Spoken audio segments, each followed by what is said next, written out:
Hinahamon ko si Mayor Roderick Chongson at yung aking mga kasama nag-walk out kung ano ang buong katotohanan dito. Kung bakit kayo ay nagkakaganyan. Malinaw na pagbabastos yung ginawa nyo sa akin na pag-walk out nyo.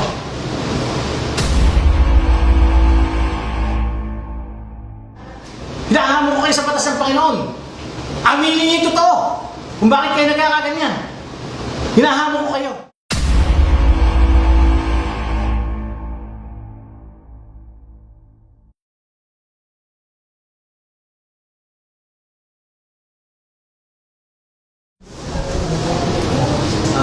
Magandang gabi po sa ating lahat. Nandito po ang opisyal na pahayag ng ilingkod tungkol po sa nakaraang regular na pagpupulong sa Sangguniang Bayan. Naglilinaw po sa panig ng ilingkod bilang pangalawang punong bayan kung saan nag-walk out po ang ilan sa aking mga kasangguni na kasamang nanunungkulan sa ating bayan. Tungkol po yan sa nakaraang espesyal na session na pinatawag ng ating mahal na punong bayan kung saan ginanap noong 29 ng Agosto taong kasalukuyan sa Coffee Project sa bayan ng San Ildefonso. Ang aking pong di pagsang-ayon ay nakabase sa tinadhana ng alituntuning panloob o ng inter-rules o procedure patungkol sa pagkaroon ng special session. Sa katunayan po, ang iyong lingkod ay lumiham sa ating punong bayan upang ipahayag ang aking di pagsang-ayon dahil sa dami ng mga nilalabag ayon sa aming panloob na batas o inter-rules o procedure. Ang nasabing liham ay naipabot ko po sa kaalaman ng ating mga kasangguni na kinabibilangan ng lahat ng miyembro ng Sangguniang Bayan ng inyong lingkod. Pinaliwanag ko po kanina ang mga teknikalidad na kanilang mga nilalabag na makikita po sa Section 1, Section 3 ng Rule ng Internal Rules of Procedure ng Sangguniang Bayan. Babasahin ko po uli sa inyo at ipaliliwanag ang Section 1 ng aming Internal Rules of Procedure. The Sangguniang Bayan shall meet in regular session at 1 o'clock in the afternoon every Monday.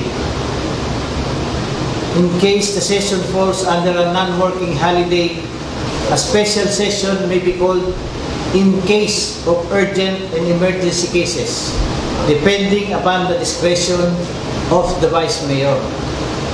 The presiding officer may postpone, after consultation with the Sangguniang Bayan members, the holding of the session due to force majeure. The occurrence of an emergency may prevent the convening of the Sangguniang Bayan. Meron po ba na case of urgency o emergency? May kagyat bang pangangailangan ng ating bayan at mamamayan upang magkaroon ng special session? Kailangan din po bang magkaroon ng kagyat o dagliang gawin para sa kapakanan ng mga mamamayan? At nandito rin po sa Section 3 ng aming IRP o Internal Rules of Procedure, when public interest demands, a special session may be called the municipal mayor or by majority of the members of the Sangguniang Bayan. Ayon sa Section 3, mga mamamayan kong San Migueleños, kinakailangan na meron po tayong element na tinatawag na public interest. Asan po ba ang element ng public interest upang kayo ay mag-hold ng isang special session? Sa akin pong kaalaman, ang public interest ay may kinalaman sa pangkalatang kapakanan, kabutihan at kagalingan ng mga mamamayan at isulong at pangalagaan ng karapatan at kapakanan ng mga mamamayan. tatanong ko po sa inyo, ang ginawa po bang special session nyo ay may kinalaman sa dagliang pagkilos o may urgency bukol sa pangangalaga sa kalusugan at pangkabuhayan ng mga mamamayan San Migueleños? Sa pangangalaga ng kapaligiran, edukasyon ng mga kabataan at iba pang magdagliang pangangailangan ng mamamayan upang karapat-dapat ng pagkakaroon ng special session. Maliwanag sa sinasabing provision na magkakaroon lamang po tayo ng special session yun kapag ang regular session ay natapat sa holiday. At sinasabi din na pwede lamang magpatawag ng isang special session in case or urgent and emergency cases depending upon the discretion of the Vice Mayor. Maliwanag po na ang Municipal Vice Mayor o majority ng miyembro ng Sangguniang ay maaari lamang magpatawag ng special session when public interest so demands in case of urgency. Maliwanag po. Sa katunayan po, marami pang ginawang paglabag sa pagdaraos ng special session na ginawa po sa Coffee Project noong Agosto 29 taong kasalukuyan, bayan ng San Ildefonso.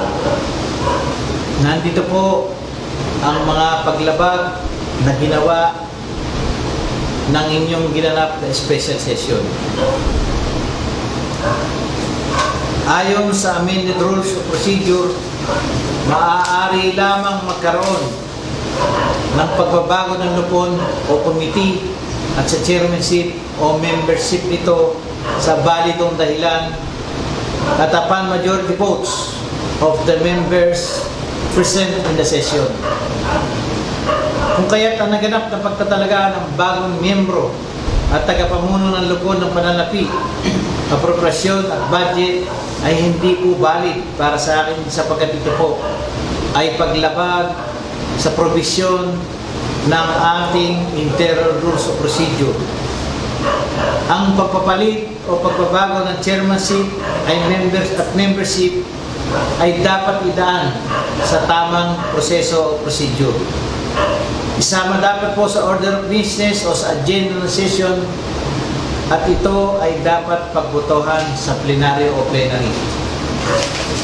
Malinaw po na sinasaad sa ating batas na panloob ang aking mga kadahilanan kung bakit ang inilingkod ay tinututulan ang kahilingan ninyo na pagtibayin ang ating inyong nakaraang special session na ginanap sa Coffee Project noong ika-29 ng taong kasalukuyan. At mamamayan ng San Miguel, ipagpalagay po natin na valid ang ginawa ninyong pagdaraos ng special session o kakasama ko sa Miguel. Ito ay hindi pa rin maaaring pahintulutan sa mga sumusunod na kadahilanan.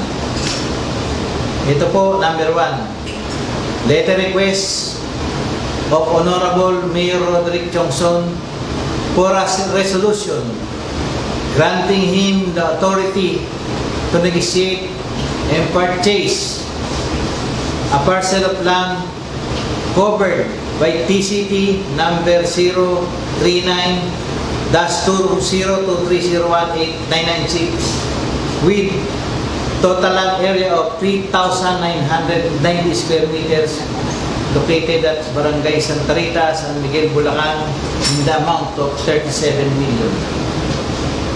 This lot is bought by Mr. Renard Clifford Herrera from Mr. William Payawal, brother-in-law po ng ating Mayor Roderick Chongson in the amount of 4 million pesos as per deed of sale. 4 na milyon lang po ang pagkabili ni Mr. Renan Herrera sa kanyang brother-in-law na si Mr. William Payawal. Bukod sa pagbili ng nasabing lupa ay wala namang urgent needed Pinag-uusapan po natin dito yung pagpapasa ng approval ng 37 million na pilit nilang inaaprubahan sa maling proseso para sa amin. Bukod sa pagbili ng nasabing lupa ay wala namang urgent need. Sa laki ng perang gugugulin na 37 million, bakit ito ay minamadali na hindi man lang nag-hold ng kaukulang pagdinig o committee hearing upang malaman ang mga mahalagang detalye at mahingi ng mga konsyal o kasangguni ang mga kaukulang dokumento na kahit sino mang ordinaryong tao o buyer o bibili ay nararapat lamang na itanong o hingin gaya ng mga sumusunod na dokumento. Nakakapagtaka po ang kanilang minutes, alaman lang po humingi ng mga kaukulang dokumento. Di po ba pag tayo tatagsak, bibili ng lupa, lalo ganito kalaking halaga at pera ng ating pamahalang bayan na gugulin, dapat magkakaroon tayo ng kalinawan at pagtatanong. Number 1, di man lang po sila nagtanong ng original o certified true copy ng titulo. Number 2, tax declaration. Number 3, real estate tax clearance na magpapatunay kung amilyar ng lupa ay updated sa bayan sa ating pamahalang bayan. Di rin po sila nagtanong, mabisini di ba o plano o geodetic survey ng lupang bibilhin upang malaman ang tamang ilalagay ng hubog ng lupa. Hindi man lang nagkaroon ng ocular inspection sa lupang bibilhin at iba pang mahalagang dokumento dahil ito po ay right of way. Right of way lang po ito, katiting, 3.5 meters lang po ito. Tinatanong ko po sa inyo mga kasangguni, kanina tinatanong ko pilit sa inyo, nakita niyo ba na actual ang kinalalagyan ng exact location o shape, hugis ng lupang bibilihin ng ating pamahalang bayan na nagkakalaga ng 30 milyong piso na dati binili na nagkakalasat ayon sa Registry of Deeds, kumuha ko ng certified true copy ay 4 million lamang. Nabili ni Mr. Renan Herrera kay Mr. William Payawal na kanyang bayaw. Kaya po ako, kanina simula o nung kayo nagpa-special session, ay tinututulan ko dahil may mga paglaban. At pangalawa po, letter request of Mayor Honorable Mayor Roderick Chongson for the enactment of ordinance ratifying the loan agreement between Non-Bank and Municipal of San Miguel involving the amount of 470 million pesos. Ito po yung sinasabi at pinakikita nila na mayroong pirmado at napagpapatunay na ako'y nag-aproba at pinayagan ng ating mahal po ng bayan dito. Ayon din po sa kapitikan ng special session na ginap noong Agosto 29, taong kasalukuyan sa COVID project sa Ildefonso, Bulacan, ang pagpapatibay ng nasabing kahilingan na ginawa sa pamamaraang marathon. Ito po ay tahasang paglabag sa internal rules of procedure na batas na loob para sa aming mga sangguniang bayan. Ayon sa nasabing alituntunin, ang pagpasa ng ordinansa o kautosang pambayan ay nararapat na dumaan sa tatlong pagbasa, unang pagbasa, ikalawang pagbasa at ikatlong pagbasa sa magkakahiwalay na sesyon sa magkakahiwalay na araw. Malinaw po, di po ba? Bakit napakabilis ng ginawa nila? Binaraton po nila. Bukod sa nasabing tatlong pagbasa, ito ay dapat din dumaan sa pagdinig sapagkat ito ay isang ordinansa o kautosang bayan na kinakailangan dumaan sa kinauukulang public hearing o committee hearing na i-require ng batas. Kahit ang pagpapatibay ng nasabing kahilingan na minadali sa loob lamang ng isang sesyon sa coffee project pa sa bayan ng San Ildefonso na kung saan ay naganap ang first reading at second reading na nararapat sana ay magkakahiwalay na araw ng sesyon. At ito ay pinagtibay para sa ikatlong pagbasa nang walang naganap na anumang pagdinig. Kung kaya't kanina Ang nasabing pagpapatibay ay puno ng irregularidad para sa akin ang paglabag sa lituntuning pagloob ng Sangguniang Bayan. Kaya kanina pinipilit ko na ito ay nararapat lamang na ipawalang bisa. Oo, tama. Pinakikita nyo. Pirmado ko. Pero nag-committee hearing ba kayo? Nagtanong ba kayo? Kung magkano ang interes at ilang years to pay?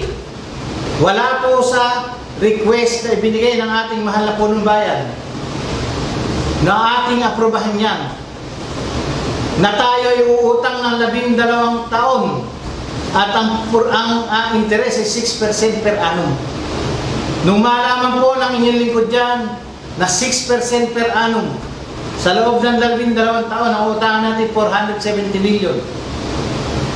Akin pong sinabi sa loan manager ng Land Bank na ma'am, baka hindi po tayong matuloy dyan dahil malulubog po sa utang ang aming bayan.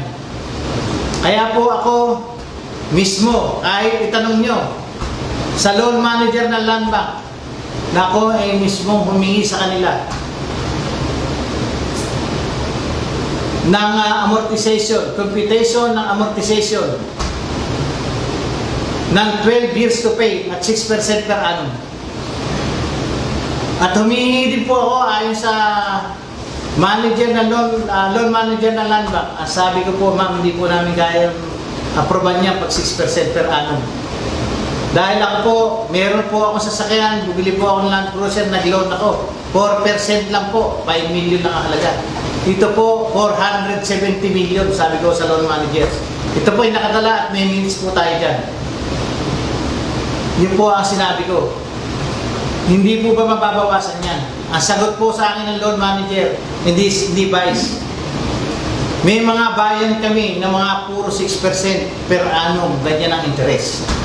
Ano po ba ang sinabi ko sa manager ng loan bank? Kaharap si Consel Anica, Consel Jong Reyes, Consel Richie de la Cruz. Kaharap po ang manager ng loan bank. Ang sabi ko po sa kanila, bigyan kami ng pagpapatunay na ang lahat ng bayan na kanilang nag-loan na inaproban, kung totoo 6% per annum ang kanilang binibigay na interest per annum. Ngunit sumulat ako sa Land Bank na bigyan kami ng pagpapatunay. Formal na sulat ko po sa Land Bank na humihingi ako ng pagpapatunay na totoo 6% ang kanilang mga inaprobahang loan sa bawat bayan. Ngunit dumating ang kanilang sagot sa amin na ayon sa Data Privacy Act, hindi po nila kayang ibigay yung pagpapatunay na talaga 6% ang binigay nila sa bawat bayan kanilang inaproba ng loan. Kaya po yan, mga mamamayan ng San Miguel, akin pong tinutulan talaga nung nalaman ko na ganong kalaki at ganong kahabang taon na pagdudusahan ng ating bayan na 470 million na 6% per annum. Ganong kalaki, 100 milyon, kulang 200,000 ang magiging additional sa 470 million na pagdudusahan sa 12 taon ng mamamayan ng bayan ng San Miguel. Kaya sabi ko, ma'am, pasensya na kayo, baka hindi tayo matuloy dito. Kaya po, huwag niyo pong ipakita yung aming approval dahil sa request niyo po, Mayor, na aming pirmado at pinagtibay ng Sangguniang Bayan, wala pong nakalagay doon kung ilang taon kayo mangungutang at wala pong nakalagay yung interest per annum. Kaya po aking tinututulan talaga at pinapawalang bisa yung inyong marathon para sa akin na special session dahil nakagawa kayo ng minutes at naitala nyo, wala pong nagtanong ni isa mang mga kasama kong konsyal na nag-aproba nito. Wala po sa inyong nagtanong ng makaukulang dokumento ng interest per annum. Meron po ba kayong makikita sa minutes? Wala po kayong tinanong. Bakos, antimano, ang ginawa nyo, approval.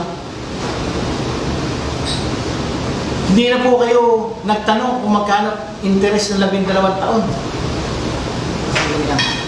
Lalo-lalo na po ang pagbili ng halagang 37 milyon. 37 million na right of way na dating 4 million ang bilhin ng nakaraang taon sa bayo ni Mayor ni Mr. Renan Clifford Herrera. At sa totohanan na po, mga kasama ko sa Sanggunian na nagsipag-walkout kanina, alam niyo po ang buong katotohanan, ang buod ng mga transaksyon na to. Sa totohanan lang, alam niyo po ang buod.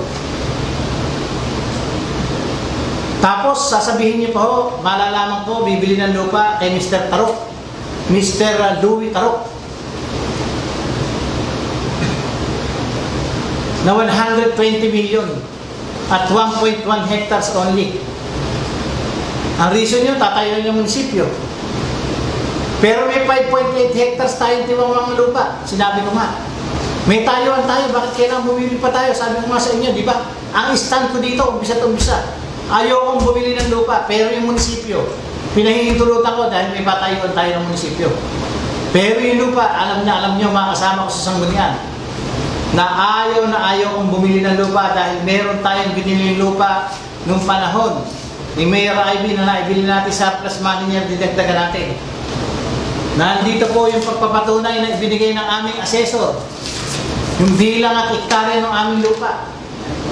Binigay po sa amin ng kopya. At ayon po sa aming asesor, right of way lang po yung halagang 37 milyon na 3,990 square meter. Nakakakilabot. Alam niyo po yan. Alam niyo po, mga kasama kong nag-walkout sa Sanggunian, kung ano ang buod at katotohanan, kung bakit yung minamaraton at inaapura itong loan na to, ang pag-aaproba. Hinahamon ko kayo sa batas ng Panginoon, sa batas ni Mahal na po San Miguel. Kilabutan kayo kung bakit kayo nagkaganyan dahil alam niyo sa sarili niyo kung anong buong katotohanan. Alam niyo lahat yan. Hinahamon ko kayo sa batas ng Panginoon. Aminin niyo yung totoo kung bakit kayo nagkakaganyan. Hinahamon ko kayo. Huwag tayong magsinungaling. Huwag kayong magsinungaling. Dahil kayo, nung nasa coffee project kayo, ano natapos sa transaksyon nyo? Nakakasakit po ng loob at tandaan namin.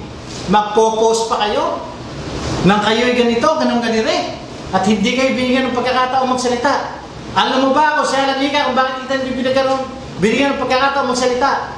Wala pa tayo sa punto na tayo ay nasa malayang pagsasalita o sa ating privilege hour.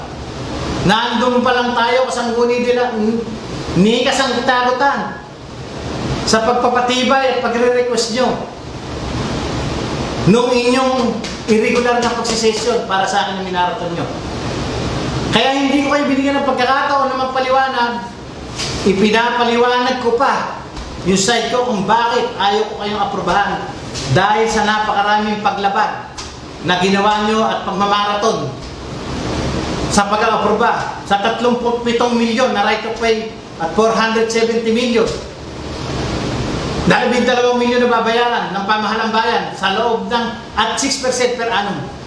Alam mo yan, na hindi ka pwedeng magpaliwanag sa mga pagkakataon yun dahil tayo ay wala pa sa malayang pagsasalita at privilege hour.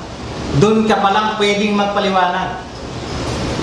Malinaw na pagbabastos yung ginawa nyo sa akin na pag-walk out nyo.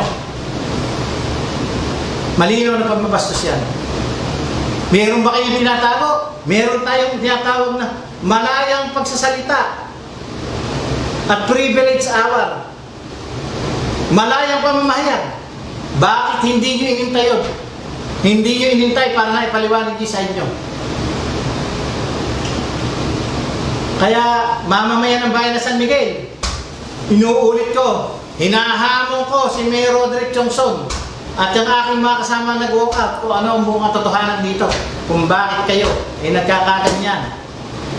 Sa pag-aapura ng loan na to, ng alaman lang kayo tinatanong na kahit anong dokumento, ang pinag-uusapan dito, kapakanan ng mamamayan ng bayan natin at ng mga susunod na henerasyon.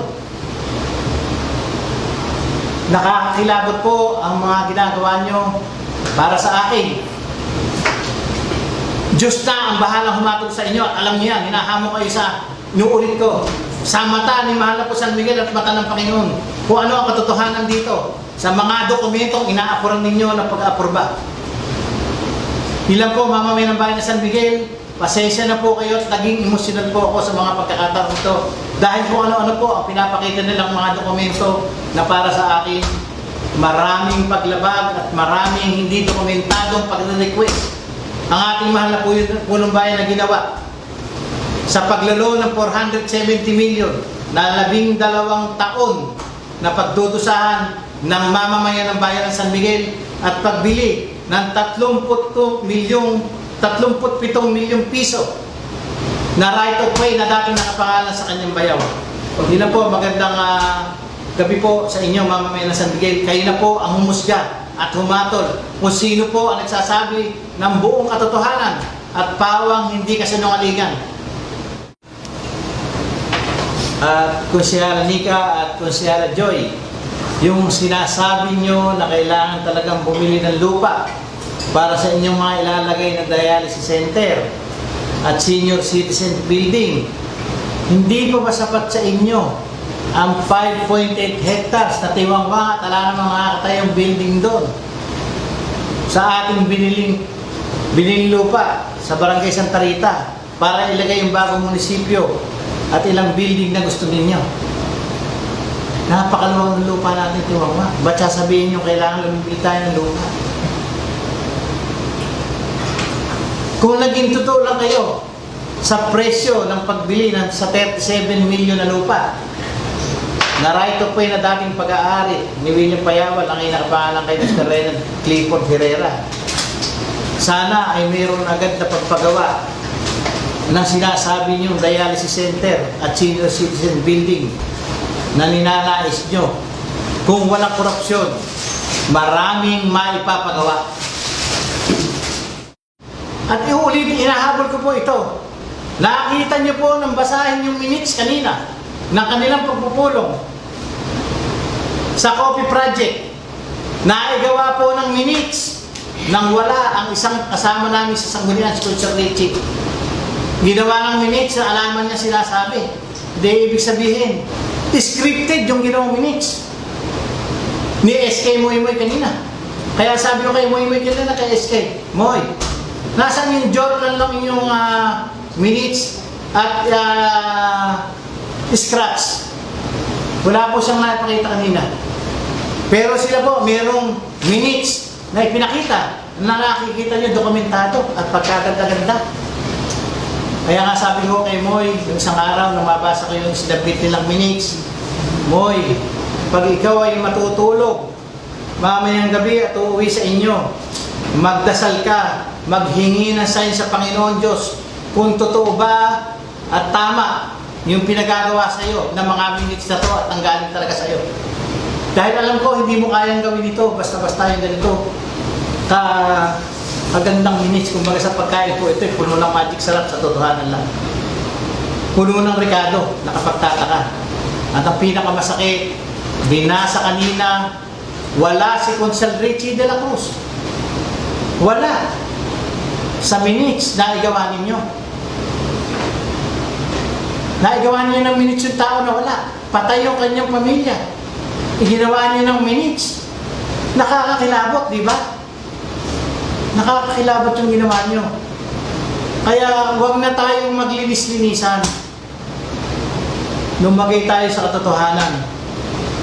Basta mamamayan ng bayan ng San Miguel, Diyos na po ang hinahamon ko sa kanila at si Mahal na po San Miguel. Kung sino nagsasabi sa amin ng pawang katotohanan at kasinungalingan. Magandang gabi po, mamamayan ng bayan ng San Miguel. At pasensya na po kung ako'y naging emosyon dahil ito po nanggaling sa dibdib ko. Pinaglalaban ko po ang mamamayan, aking pinaglilingkuran para sa inyo at sa kapakanan ng mga susunod na henerasyon natin.